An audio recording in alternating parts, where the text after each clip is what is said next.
I don't want to miss any of this gold.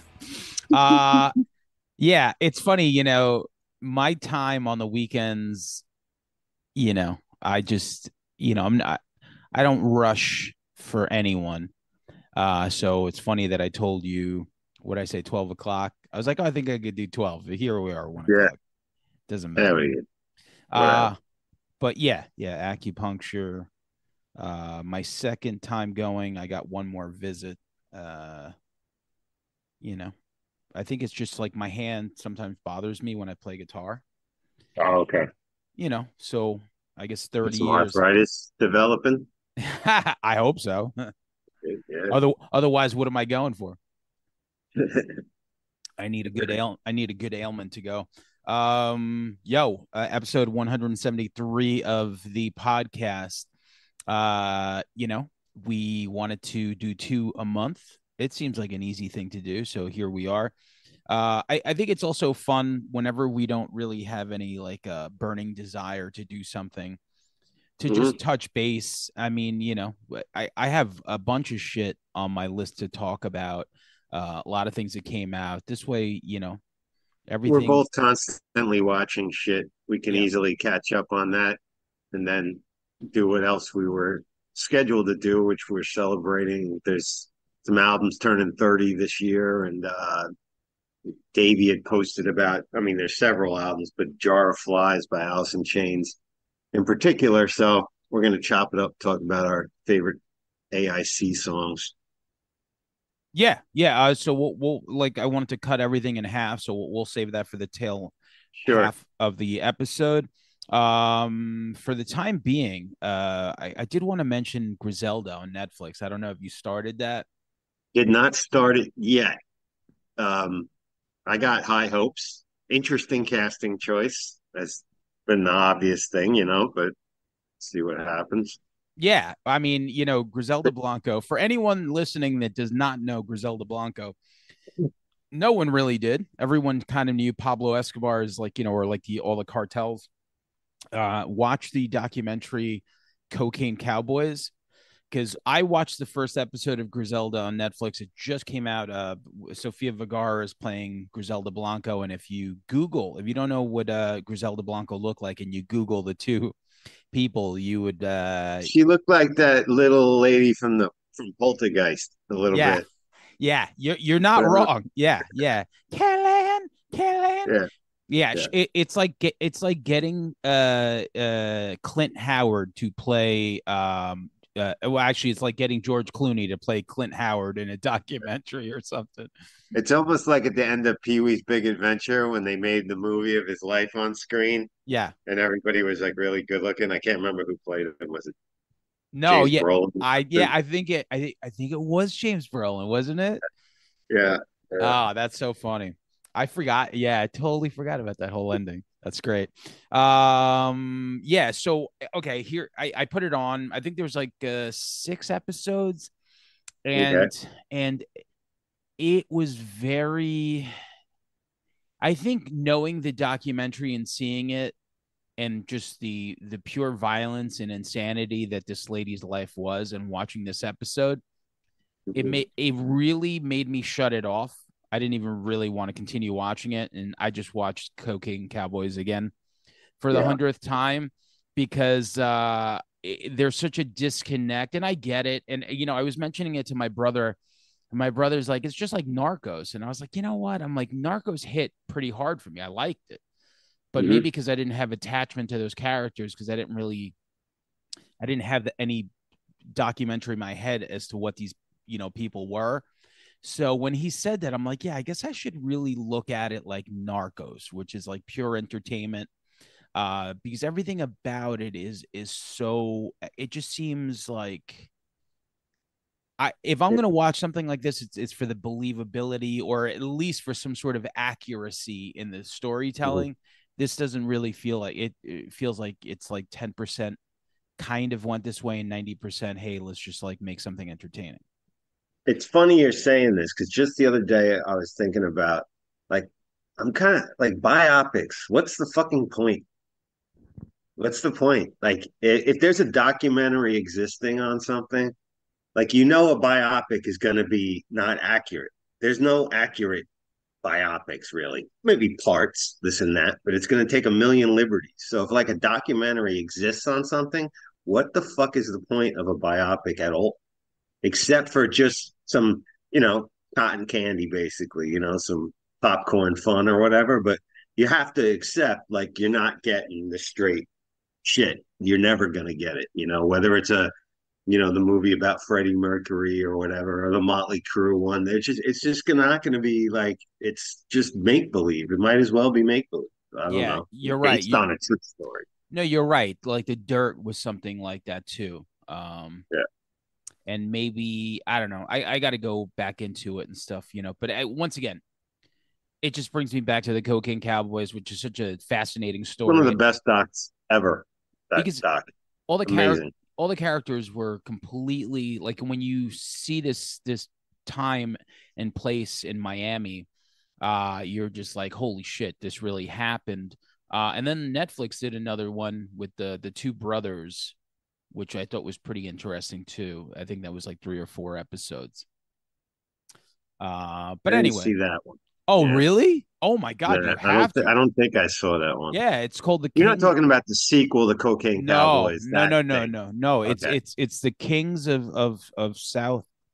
I'm gonna look it up right now. Hold on a second. Oh, wait a second. Is that the one with the guys and they bought cigarette boats? They were buying them. Yeah, I did see that shit. Yeah, that yeah, was good. that Yeah, was my good. bad. Yeah, like you see, it was Yeah. like the two brothers. Yeah, unbelievable. But Hmm. anyway, I'm willing to give it another chance. I needed to get my head on straight, and like I said, like when my brother's like, yeah, it's just like Narcos. I was like, you know what? I'm like, I guess it kind of is because Narcos made like these like characters very likable and they were movie star looking. You're like, oh Hmm. yeah, nicely dressed. I forget the Spanish dude. Diego Luna was one of the guys in it. Okay. And now you see him in like like the Star Wars universe, and you're like, oh yeah, look at this guy. So okay, you have anything? I wrapped up, and I'll be careful here because I don't know. Did you watch The Curse? So I don't know why I kind of just lost interest. I'm gonna go back to it. I heard the last episode's really good. It's uh bananas, which obviously I'm not going to touch on because I assume you'll probably pick it up or whatever. I So got it. Yeah. it goes it's a you talk about a left turn, it's a left turn.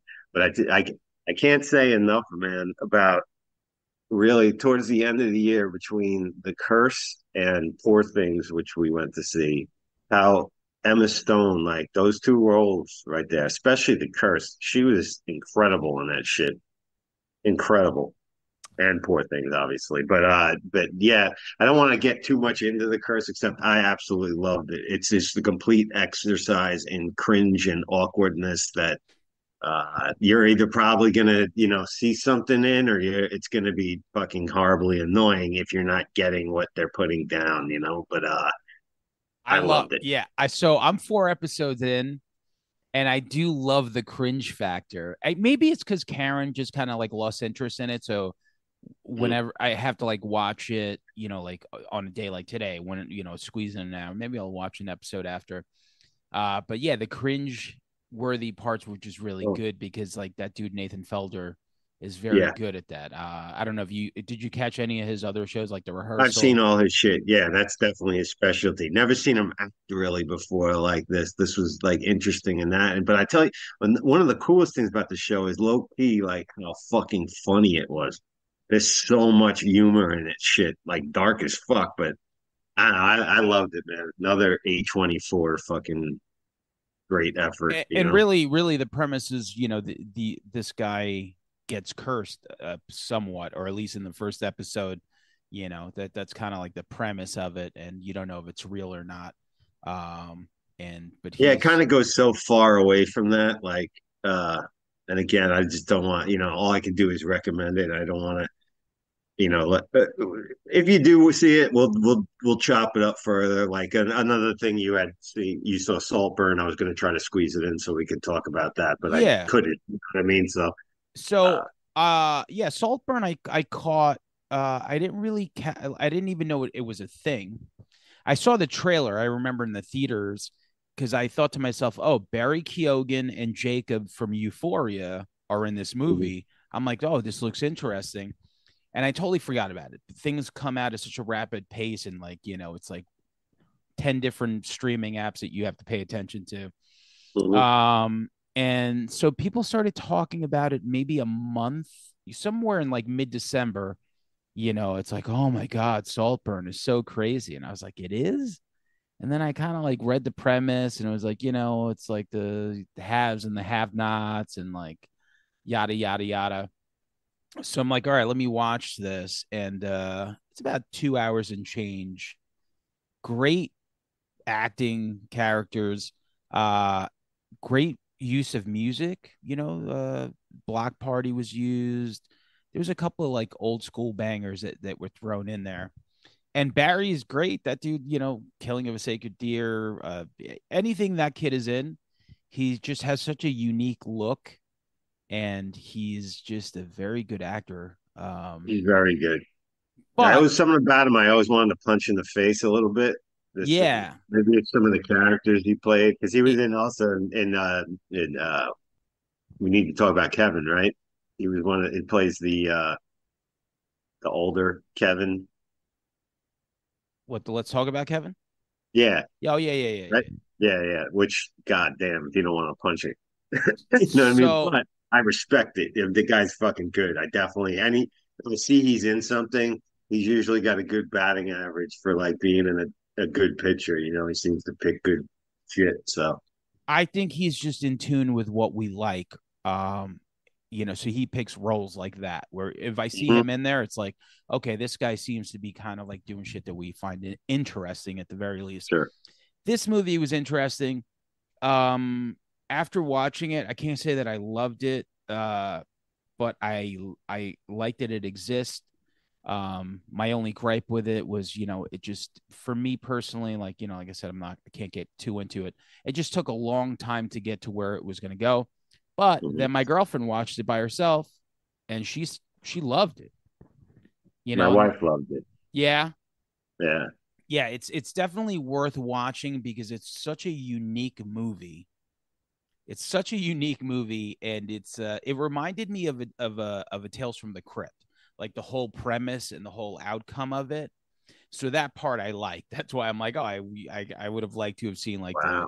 the Tales from the Crypt version of this, because it's a unique movie. There's some really interesting scenes that are making their way through Instagram Reels right now for sure.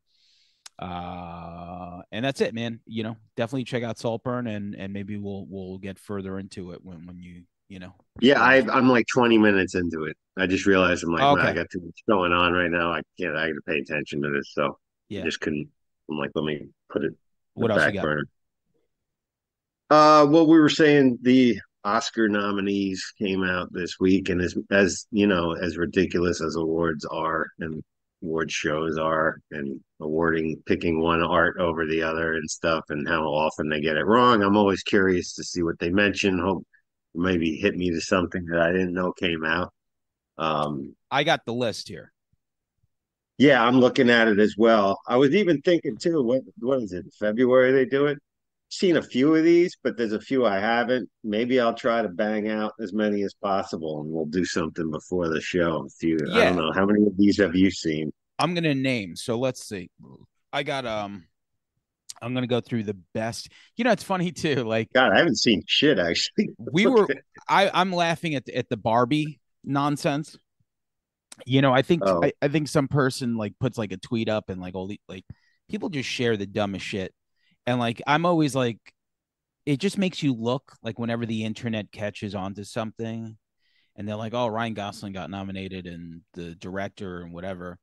But the supporting actress got nominated and the movie got nominated for best film. So it's like, okay, I get it's you got it's robbed. I don't understand. it's all by design to get people to talk about their fucking dumb award show. You know Yeah, what I'm saying? yeah. Because who gives a fuck, really?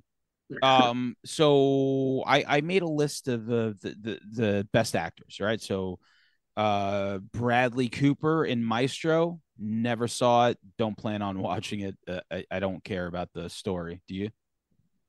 Uh, I don't. Sometimes I might watch something, just to try to have an educated opinion about the end of the shit. But like that is one that, oh, that would be a chore. I think. I don't think that subject really interests me. That's what it is. It's just a subject for sure. Yeah, Now, there's another Coleman Domingo is in a movie called Rustin. never So heard of it. neither did I. It's on Netflix. Okay. It says Bayard Rustin, advisor to Martin Luther King Jr., dedicates his life to the quest for racial equality, human rights, and worldwide democracy. However, as an openly gay black man, he is all but erased from the civil rights movement he helped build. So that's an What interesting take. if that isn't a role made to get an award at a I fucking know. show? I don't know what is, bro. He checked all the boxes, so good for you, Coleman Domingo. And but that part of the angle is funny, where it's you are fighting for civil rights, but even back then, I don't think any demographic was very embracing of gay people for sure. No, So definitely not. I liked it.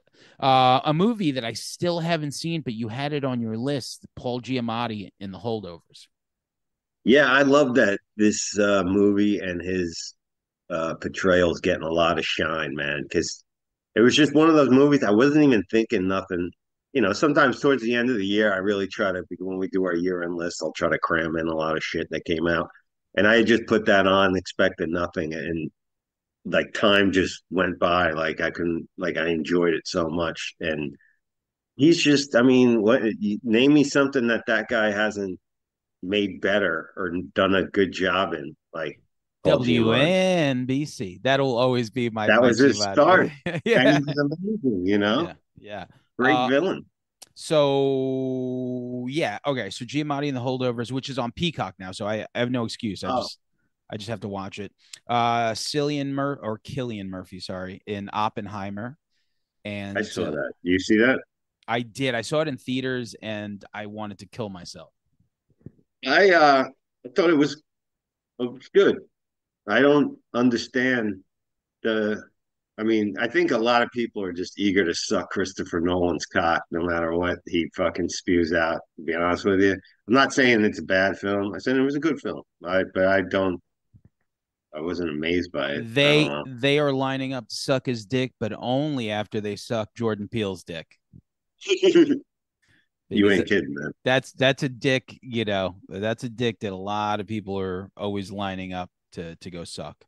And the Yes. very last nomination in best male, whatever the fuck, best lead actor, Jeffrey Wright in the movie American Fiction, which I totally want to see. Did you watch this Yeah, trailer?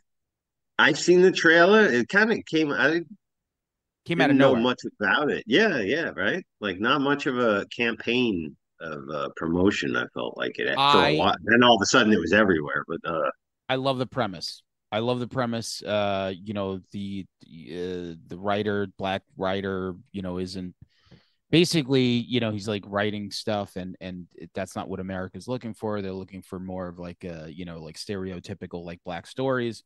So he creates this like pseudonym as an author, and then it blows up, and he has to like in the trailer you see him like he's just like this fake character. So I'm wondering where that story goes. And I love that dude as an actor. Jeffrey Wright's really, really good. Best supporting actor, Sterling K. Brown, American Fiction. Robert De Niro in Killers of the Flower Moon. Did you watch that yet? I have it on my computer, and I'm gonna knock it out soon. So I maybe got a half hour into it. Yeah. So Yeah. So this is one of those situations. Like I have Apple TV, so I could just watch it. But it's a 3.5 hour movie on subjects I don't care about. I hate that era of America. I hate westerns. I Yeah. hate dirty, shitty towns. But I love Martin Scorsese. Otherwise, I probably would wouldn't even watch this. Yeah, Yeah. it was like I'm not a big fan of westerns, but goddamn did I love Young Guns. So maybe this is a Young Guns in disguise. The only one I remember really like it. What The was the good? Unforgiven. Yes, Yeah. that's a great film. And Bone Tomahawk, does that count? Yeah, I don't know if that counts, but it's definitely adjacent. Yeah. The next one is Robert Downey Jr. in Oppenheimer, which was great. I thought he was great in that. Hmm. A movie that I get the appeal is just when I was sitting there watching it, I was like, wait, what am I doing? I'm like, this is just like a book report that I care nothing about. Yeah. Ryan Gosling and Barbie, right? I guess he did. I don't know. It was like, I didn't see it. I have about as much interest in seeing that as I do Maestro, to be honest with you. But I saw it because I it's on feel like I HBO. have to. I've heard all these people yapping about it and people that whose opinions I respect. I don't have any interest in it, but I might pop it on before the awards Yeah, and have an educated opinion about it.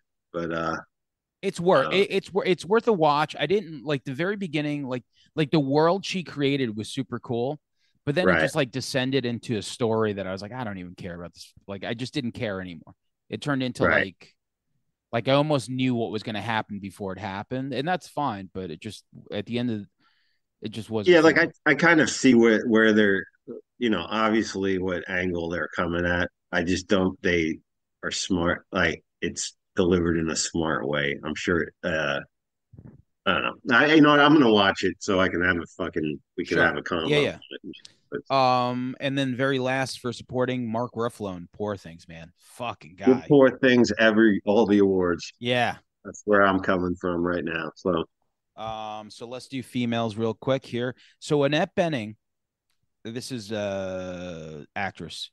yes, She was in Naiad. Did you watch Naiad? It's on Netflix. never heard of it. Yeah, I don't know what Fuck it is. is it? Jamie, look it up. Let's see. Yeah, Naiad. read it out for me.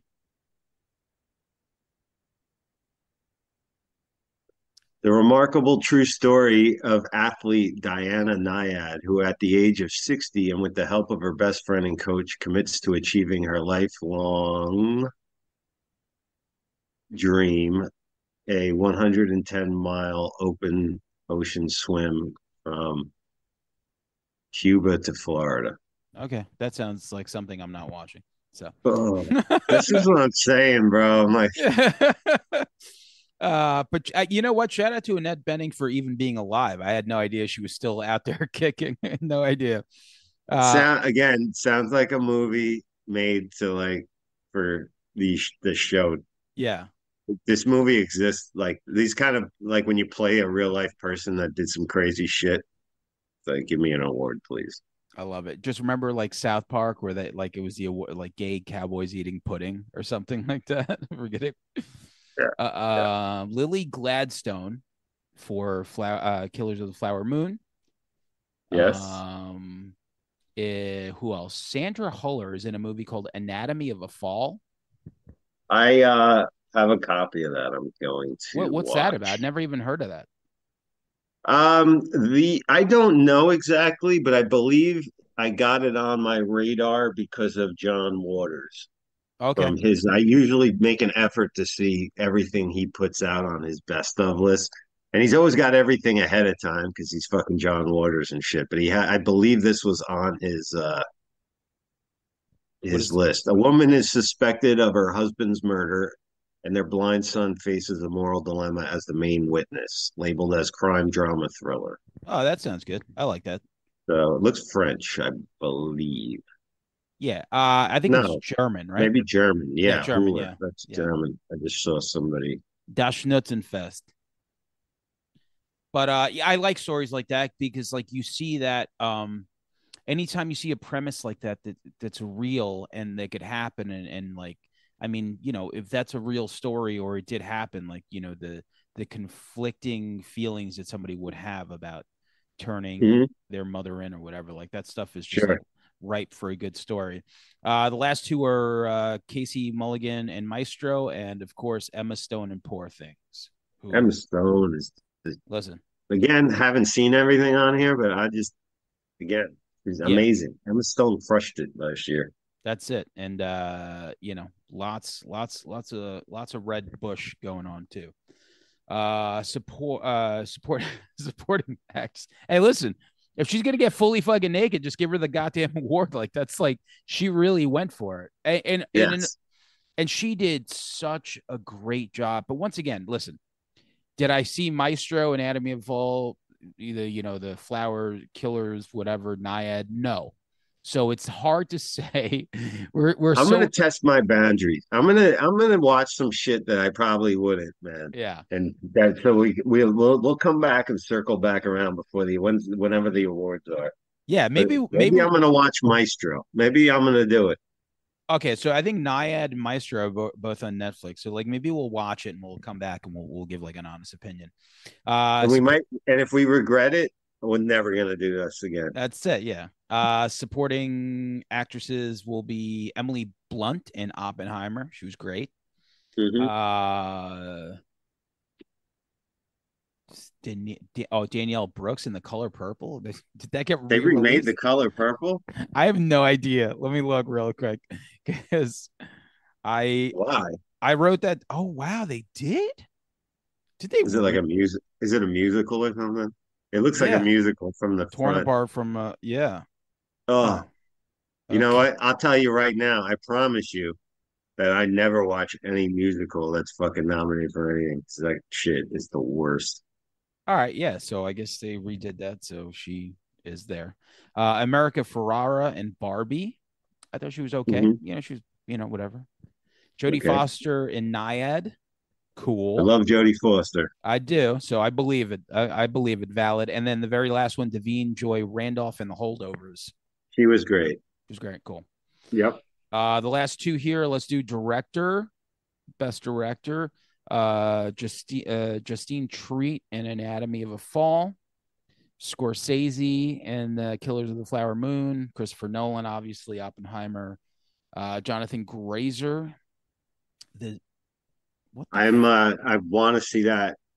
what is? I don't I even know. don't think it's out yet till I want to say the beginning of February, Uh, so very soon. the Zone of Um, Interest.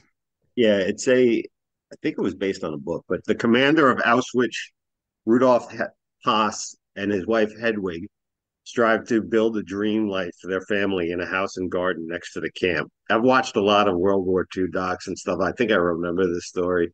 And these people, all this, like right over the wall, basically, from Auschwitz, where all these horrific things are going on. This family's just raising, kids out playing in their backyard and shit. When like feet away was like that, they had no idea was going on. Very, very crazy story. I'm looking forward to watching it. Well, And Jonathan Glazer. Why is great he? director. Yeah, because he did Under the Skin 10 years On ago, and Yep. Sexy Beast, which I loved, which You know was that's going to be a TV show this year. no, They're I didn't making a know that. TV show, of Sexy Beast. Why is it taking Yeah, him so long to in between projects? I mean, maybe he's got a day job or something. might be Oh, and then very last, Yorgos Lanthimos, which is one of our favorites. I mean, beautiful film. I I mean, amazing. yeah, it's just I mean, once again, we're just gonna sit here and praise poor things. And then very last, best picture of the year. There's a whole bunch of them. So American Fiction, Anatomy of a Fall, Barbie, The Holdovers, Killers of the Flower Moon, Maestro, Oppenheimer. Here's a movie that I love that no one ever mentions, Past Lives. I just watched that last year, A24. Really cool story, very character driven. And one of those situations, once again, where it's like, it's very relatable, for people that have ex lovers or like people, when you break up with someone and, uh, it's everyone basically has relationships and in life so this stuff's like super relatable. American Up on Fiction, Prime for $5. yeah. American Fiction, Poor Things, and Zone of Interest. So basically Hmm. everything that's been mentioned. So yeah, that'll be interesting. Sure, I'm gonna uh try to watch a few of these. all right, so let's do the hold on, let me look. Oh, one other thing I got to mention too. I had posted about it. Me too, yeah. The I'm too old for this shit. Did you get to watch that? I'm too old for this shit. No, remind me The what that was. documentary on it's like the Anvil doc, but about this band Oh, I who is gotta less known than Anvil even, let me and look. Yeah. out of Florida. The band's called Siren. Guys never went anywhere, and lo and behold, their demo is surfacing in Germany, and they got diehard fans over there that bring them over to Germany because from these demos and shit. Not even like these guys didn't even have a career, so it's an even more absurd story than the Anvil story. But it's just a sweet story, and if you've ever been in a band or done anything creative, and you're an older fella, it can't help but What did you hate. watch it on? It's on YouTube. It's on. I think produced Chris Jericho produced He it. did, So, yeah, Chris Jericho, like I said, he finally contributed something yeah. positive to the music world. Um, and but it's great, very sweet story. Highly recommend it. It's up free, so I'm gonna check it watch out. it. Yeah. Real quick. So, True Detective and The Oh Head. yeah. So, The Head was such a great show. I didn't really think that it needed a second season. I had no idea, and somehow The Head season 2 came out in 2022, like December. And did you watch The Head? I did not watch The Head. From your description, it always sounded good to me. I just didn't Yeah, get to it, but it's unbelievable. like a thing, right? Yeah, it's Vibe. absolutely. But yeah, so I just watched the first episode of that, and it's a very interesting way to continue that story. So I want to see where this goes. It's really like a slasher movie. I mean, slasher TV show, I guess, of the 6 episodes. Highly recommended. If you like The Thing and you like fucking 80 slashers and whodunits, it's a great whodunit. True Detective, same thing. 2 episodes. They really took a detour from the I guess like the slow moving, detective work of like based in reality because Issa Lopez, who did Not Afraid of Tigers or whatever, she's in charge of this season, and they definitely went in a different direction, which is seems to be a little. I mean, you could see in the first few episodes that there's something out of reality going on. I have no Right. idea. So it I seems to love be. it. Oh, you're I'm a digging it so far. A lot. Yeah, I've watched the 2 episodes that are out. I've seen a lot of people hating on it, but I think hating True Detective more than the first season, which we know was amazing. It seems to be like a thing. I don't know. I think it's great. It's got a horror twist in it. Jodie Foster. I love the setting in Alaska. I yeah. love the nighttime all the time. It's kind of I'm digging it. I'm there for it. I think it's fucking cool, man. I'm into the crime. I'm into the violence of it. I'm into like the what's going on. The other characters around the story, the drunk driver or like just everyone else in the town, even like the dude from Eastbound and Down, like everyone seems to be miscast and their dialogue seems to be terrible and they don't really seem to be good actors, but everything outside of the main story is kind of like what I Mm-hmm. have a gripe with the first 2 episodes. Everything inside of it is what's keeping me in. It's like, okay, cool. So, I think uh, they're really setting up for you to feel like to put you in the town and see what kind of people live there and how it is this kind of outskirty fucking bizarro northern exposure like fucking town or something, but I'll take your word for it. yeah. I'll take your word for it. All right, cool. So that brings us up to we love looking back at album anniversaries, as time goes on, you're like, wow, 1994 was 30 years ago. Kill me now. So our boy Davey Bright posted a Jar of Flies by Alice in Chains celebrating 30 years. And I was like, hey, let's just tack on at the end, discussing 10 of our favorite Alice in Chains songs. I wouldn't even say that these are in order. It's just 10 of my favorites. It's very hard to put these songs in order because like I would like to listen to them at any time. Yeah. And I'll tell you this, I didn't go beyond the self-titled. I don't have an attachment to anything after that, for lack of listening to. So I can't really, I couldn't leave out, like No Excuses just because I need to throw in like a fucking album from a song from their last album. It just didn't seem right to me. So Hmm. I didn't go beyond the self-titled. So to me, I dipped from Sap and Jar of Flies, which are two of the best EPs I have heard. I couldn't believe, like, it's 1992, 94. You're like listening to this super rockin' band, dark band, do these acoustic EPs, and you're like, holy shit, you guys are Yeah. so good. And then Facelift, Dirt, and the self-titled. So yeah, man, let's go. Yeah, these guys were so cool when they came out. I remember when they hit, and it gave me the same excitement like Jane's Addiction did when I heard like, Mountain Song or something, because they were heavy enough to get played on the Headbangers Ball, but they weren't your cut and standard, metal band. They weren't that at all, but they had a heavy edge to it. But they were a little heavier than some of the shit you'd hear on 120 minutes. It really, like, these bands kind of stuck out. And low key, man, Jerry Cantrell, he's one of the greatest songwriters I've ever seen. Um, and I Black Gives Way to Blue, I love as a comeback album. We'll get into that. Rain or Fog and Devil Put the Dinosaurs Here. I need to go back and play with those a little bit more. But Me what a too. Yeah. prolific songwriter and amazing guitar player. He's just incredible. Me too. Because the reason those albums work, and as I got older, I realized, um, it's because Jerry is such a big part of everything. Like he wrote Mm. everything. Like Lane is almost like his backup singer.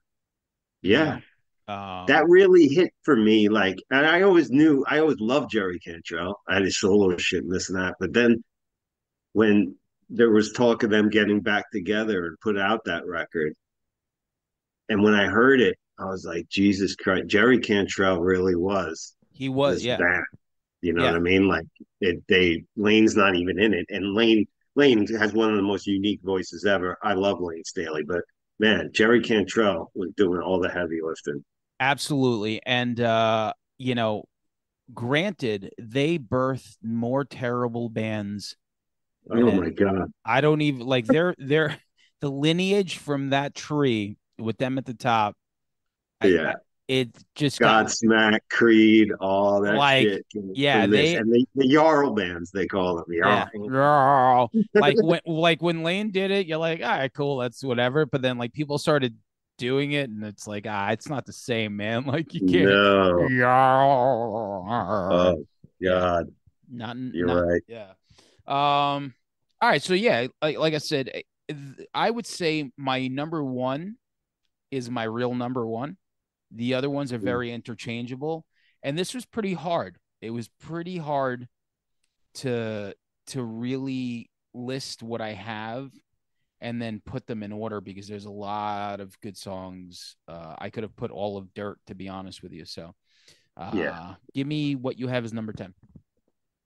I have, again, from probably, my least favorite of their records. If I had to, there's some great songs on it, but there's some bad ones. I think Lane was really going through it when they made the self-titled record, but again, is just brutally, that's heavy. Alice in Chains was so cool too, because as far as how heavy they could be, but how emotional or melodic or beautiful some of their stuff is. But again, is a ripper, is a heavy one, and I love it.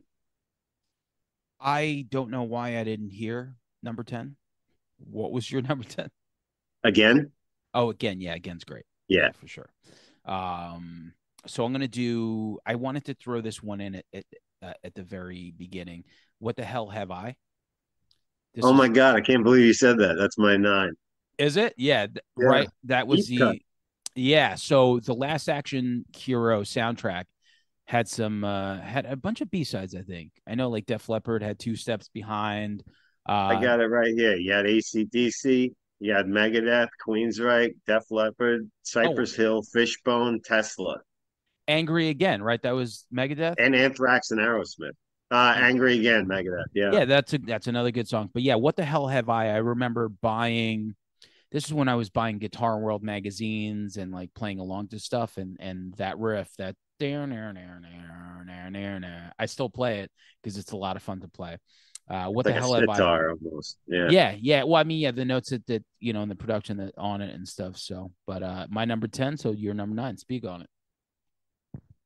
Yeah, listen, it stood out to me.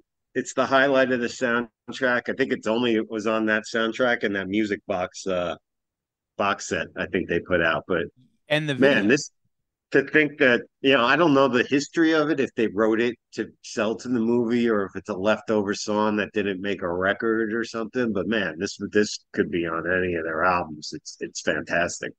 And I'm pretty sure there was a video, right? If I remember correctly. There was a video. Yep, that's how I heard it first. Yeah, because I don't think I saw that movie when it first came out, and I know it took a lambasting, you know what I mean? But it has a nice cult following. It's actually a pretty good movie. But I've never seen the whole thing. And it was Schwarzenegger's first like chink in the armor, you know, and he couldn't take it. And he mentions it actually in that awesome docu series, Arnold. so good. My next one I will mention is Heaven Beside You. You know, you were talking about like the self-titled. Mm. I remember not liking the self-titled as much, and just recently I've been listening to it. So when I go back and I listen to Alice in Chains, it's really self-titled because it's so dark and there's some really cool bangers on here. But Heaven Beside You is definitely something that could have been on the 2 acoustic EPs. It's just great. And once again, it's mostly Jerry. You hear Jerry all through this, and it's just, Yeah. you know, we what you wanna have. It's immediately catchy. Such a heavy band, but always just great vocals and hooks. So Heaven Beside You. What's your next? Nice. Next one I got is It Ain't Like That from Facelift. Um, I remember when this record came out, I was working at Record World. We got it sent as a promo from whatever label they were on. And man, nobody with this album got played every day, several times a day in the store, and everybody liked it. Metalheads liked it, alt people liked it. It was just killer. It was also featured. This is the song they played in the singles, Cabin Crow singles when Alice changed in the club. This is that tune. Just a heavy one. Same way I like again on the self-titled. This one's just heavy like that, heavy and Well, dark. yeah. All right. So the next one, I'm going to Sap. Got Me Wrong. Um, Yo, same shit, bro. Number I 8. got the same one. Yeah. So That's my next. I remember being in a 28-day inpatient rehab and like maybe it was 1998. I remember. And me and this guy, Derek Bentavania, I don't know where the fuck he is. Never seen him ever again. But he would play guitar, and we would sit there, and this is the song that we learned because we fucking loved it so much. And I think we like sang it there. You know, we were there for like 28 days. And out of the 4 songs, once again, all 4 great songs. Chris Cornell has a cameo in the 3rd song, I think I remember. But Got Me Wrong was just so good. It was just so many K rock bands mimicked that goddamn riff and that progression that You ain't kidding. it's heartbreaking. Yeah. Like because this is Got Me Wrong, I feel like is, you know, super lineage for like the Days of the New or like all these other bands Oh, that yeah. that just have this. But goddamn, when that chorus hits, it's just like you could tell that these guys were just special. You know, I remember having that cassette and just thinking like, if the cassette, if I remember correctly, it was 4 songs, so each side had the same 4 songs. Mm-hmm. But cool, man. Yeah, that's my number 8. Anything to add? No, I mean it's just such a fun song to play, sing along with. I know whenever I hear it too, it always makes me think of Clerks. Clerks use this one too Oh yeah, yeah, yeah, yeah, yeah, yeah. in front of the Quick Mart. But Yeah, great song. Sap is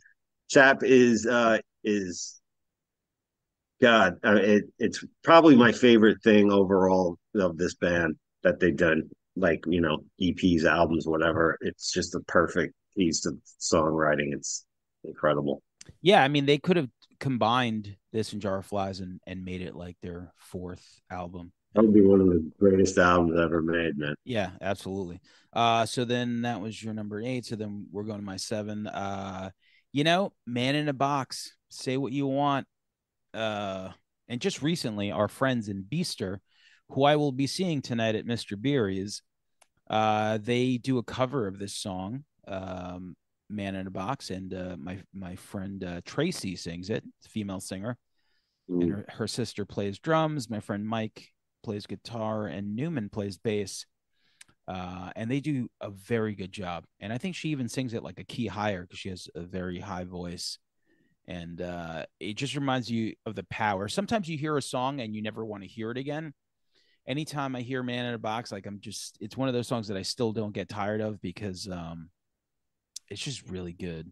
Very simple, like that riff. And who could forget, watching that video, like when it first dropped, it's like laying in like a chicken coop or something, like Yeah. Yep. jumping around. You're just like, With the okay, mop cool. of hair, and he's wearing the leather duster. Yeah, That Yeah, I yeah. get. But So God, yeah, what a I had this down as an honorable mention. Definitely, it's such a good introduction to the world. This tune, and I tell you, when Lane, I think it's one of Lane's best sung songs because especially when he comes back in after the solo, like really hard yeah. Oh yeah, with the yeah, chorus, it's gives me. I'm I got goosebumps right now talking about it. It's just so perfectly sung, fucking yeah. killer. It's great. What do you got next?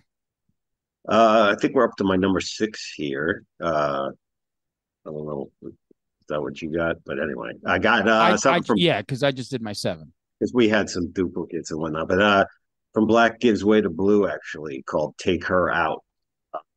There's a lot of good songs on this record. Definitely give this record a good listen, man. I think you're gonna be like, shit, this fucking is amazing. Because the title track, "Black Gives Way to Blue," is superior.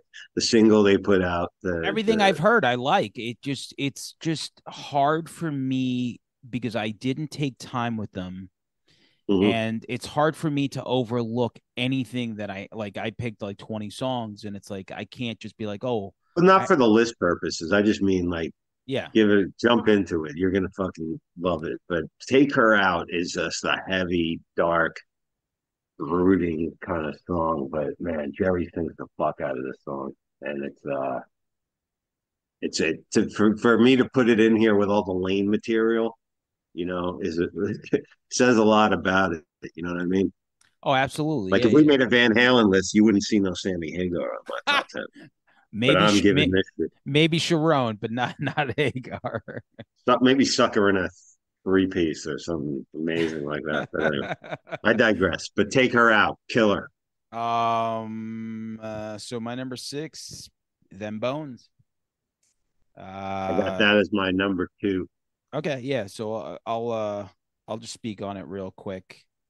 Mm-hmm. Uh this video was cool, but like this riff in particular, so unique.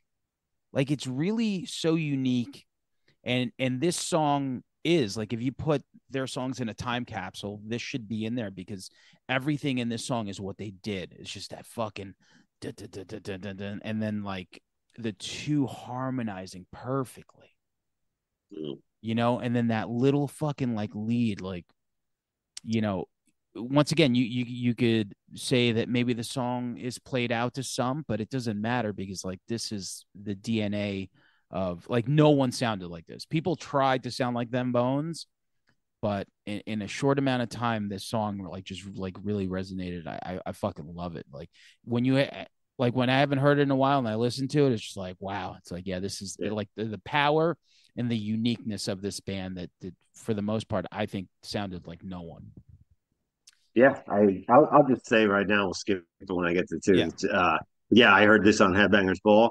This one you wouldn't see on 120. Like they'll be fucking with Rooster on 120 over there, but then Bones would be on with Ricky Rackman or some shit. But yeah, like you said, the harmonies on this fucking incredible. And really, in the history of music, I mean, Lane and Jerry, I think are it's one of the most unique pairings of vocals you'll ever hear a harmony in a band. There's certain ones that just David Lee Roth and Michael Anthony just have their own kind of shit when these guys are working together and they just intertwine perfectly and create something people will try to duplicate but never will, you know? Yeah, it's especially for heavy bands, you're not used to it. And No, they're like, maybe you'll get a harmony here and there, but they were so like the songs were just so intertwined with their vocals. Like they yeah. were both the lead vocal, basically, you know. Mm-hmm. So what's your five? Brother from Sap. Uh, this one's featuring with Ann Wilson singing that. Talk about getting some like stellar vocals on this Sap EP. But Ann Wilson, who's probably one of the greatest singers in history. I think if you don't believe me, watch her when Hart played Stairway to Heaven for Led Zeppelin on that tribute show with the classical. I don't know if you ever seen that clip. No. Stairway to Heaven, a song you've heard 8 million times or whatever, but Ann Wilson singing the fuck out of it when you see the three surviving members of Zeppelin who, I mean, You sitting there hearing somebody cover their song for the 8 millionth time. These I guys are did. getting like misty in the face, like, and that's Ann Wilson, man. Ann Wilson sings like no other, so she's singing backup on this beautiful song that's already beautiful and perfect. Another great acoustic, fun to play acoustic song. Yeah, you're right. I did see that. I forgot that I did see it. Because Yeah, I remember Robert Plant getting all misty. yeah. Yeah. I think she's so entwined with this song too. I think they even played at Heart shows or something, or I've They seen her do. cover Yeah. this. Yeah. So like the two, the Wilson sisters love their Led Zeppelin, and goddamn, like she fucking like she could belt it.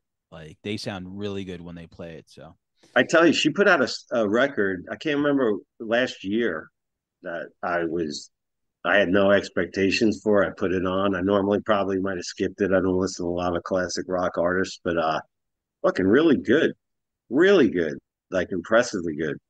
Good songs. I expected a great singing, obviously, but fucking, I wish I had the name handy, but it's good shit. yeah, sometimes Heart pops on. I forget where we were, and you forget like maybe Alone came on somewhere, and you're just like every like guitar like power chord and like singing, you're like, oh yeah, this shit dumps Yeah, hard. I remember when we were younger, they had all I wanna do is make love to yeah, you. yeah. They had kind of like, like a little resurgence there in like 89, 90, because I remember that's one of the videos. They were one of those bands that had a couple of acts. Like Yeah.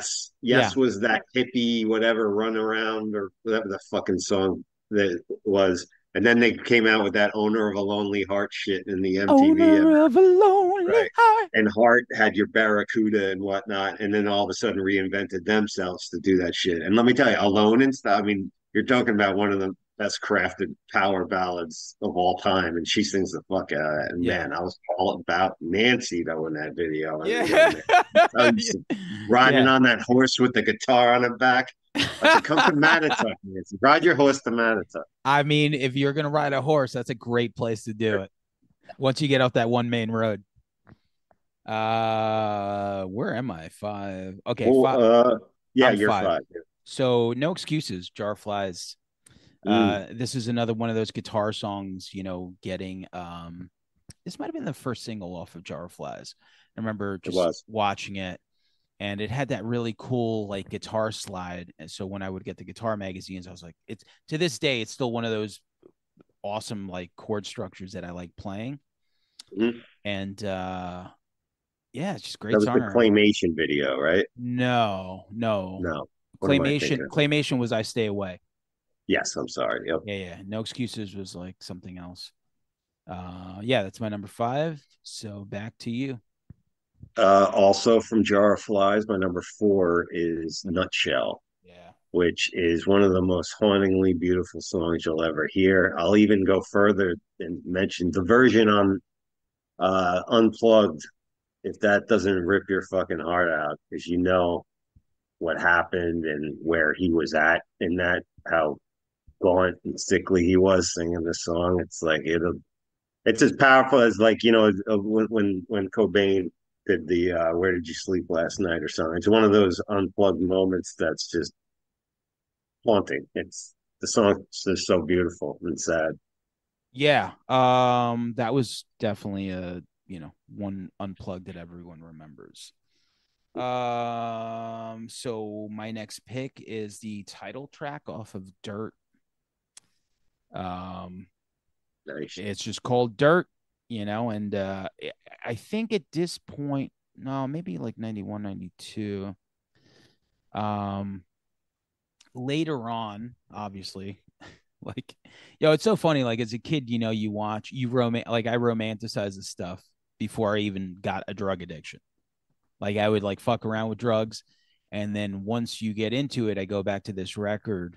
And at first, like when I first got it, it didn't connect with me. But later on, Dirt connected with me when I, started doing drugs.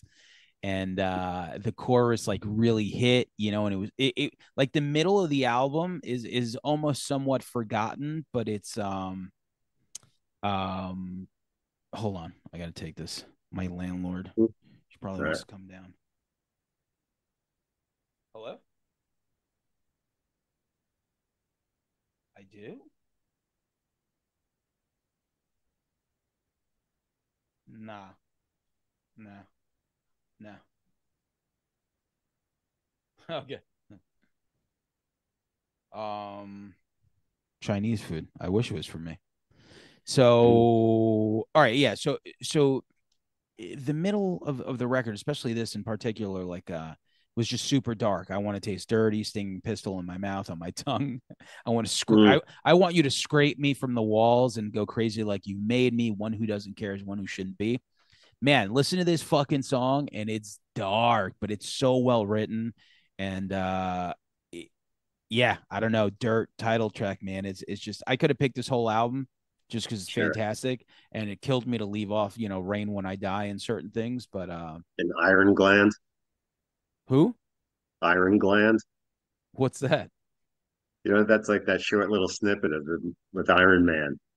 Oh, I don't That know that. thing. Yeah, it's a throwaway, like a filler thing. It's like a Okay, hip hop skit, like the okay, equivalent. yeah, yeah, yeah, yeah. That's my number four. So back to you, round finishing up here. Also from SAP, I got Right Turn. Oh, you Um, you weren't kidding. You were all in. I had to leave the one off just to be like, I can't just put this whole record in there. But I mean, this Chris Cornell. Here we are with Chris Cornell singing backup. Yeah, Two with Lane and Jerry, two of my other favorite singers. It's just a perfect storm for me. This is just amazing. And Chris Cornell, of course, sings the fuck out of this song, especially towards the outro of this. yeah. Um, just it's fucking incredible. Yeah. Yeah, yeah. So that back to me. I got Rotten Apple, first song off of Jar of Flies. It's not often, you hear a 6, 7 minute song and fall in love with it, but it takes its time. This whole song is just a goddamn ride, but it's a dark and awesome ride. Hey na na na, and then the chorus kicks in. It's just fantastic. I always gravitated towards this opening track on Jar of Flies, and it's, once again, when you think of what Alice in Chains is, I think this is just a really good representation of what they can do when they kick off the distortion and do this Oh yeah, acoustics with the harmonies. Big fan. love the So chorus on that song. yeah. So we already got your number two. What's your number three? We do, and I bet you we have the same number one. I think. And What was your number three? my number two was Them Bones. My No, number what? three was Yeah, Right Turn right from turn. Sap, So then I got number two. I got angry chair. and I got Them Bones. So you just give me Angry Chair. Okay, yeah. So angry chair. another, all these songs were in fucking guitar magazines, and I loved it. Like it's just, this is another one of those rides on this album, and I fucking loved it, man. It there, there, there, there. Just the simplicity of that, and then when the chorus kicks in, they fucking kill it, and yeah, I fucking love it. And I think it's the second to last song, right before our number one, right? Wood. Would, Yeah, you know, you can't beat it. To this day. Like when you hear it, it's still like, okay, this is like the bass, the guitar, like everything takes its time and kicks into that, and then the outro when it really it's just, forget it. that's it. Forget. You're not beating this song. Yep. And was this out on singles before Dirt? Yeah, It yeah. was, right? It was This was released out. that way Yeah. with the video, with the clips of the movie in it and stuff like that. Yep. Uh, but yeah, it's a perfectly crafted song. It's amazing. Like you said, that outro is it makes you feel some shit. Yeah. It's awesome. Yeah. Yeah. This is like, everything else was interchangeable to me. Maybe Angry Chair really is like my number two, but everything else is like very much like, it doesn't really matter. But Wood, 100%. Like, Lane sings the fuck out of this song. I wouldn't pick Black Hole Sun as Soundgarden's best song. I wouldn't pick Smells Like Teen Spirit as Nirvana's. Pearl Jam would definitely not be alive. But this is like, when you think of Wood, you're like, okay, yeah, Hmm. this is the best and better than all the songs I just mentioned, 100%. Yep. Agreed. So 30 years of Jar Flies, and that's it. Cool. So, man, I'm gonna go listen to all these songs again. We're gonna And sign off and watch Maestro, I think, right? You and I. you know what? That's not a bad idea. I might just watch the next episode of The Curse, because I got to knock that out. There you go. There you go. And I'm gonna watch Barbie. That's the homework. And if you don't, watch the first episode of The Head. Yes, we get on that too. So, all right. We said it all. Yeah, we will talk. Later, man.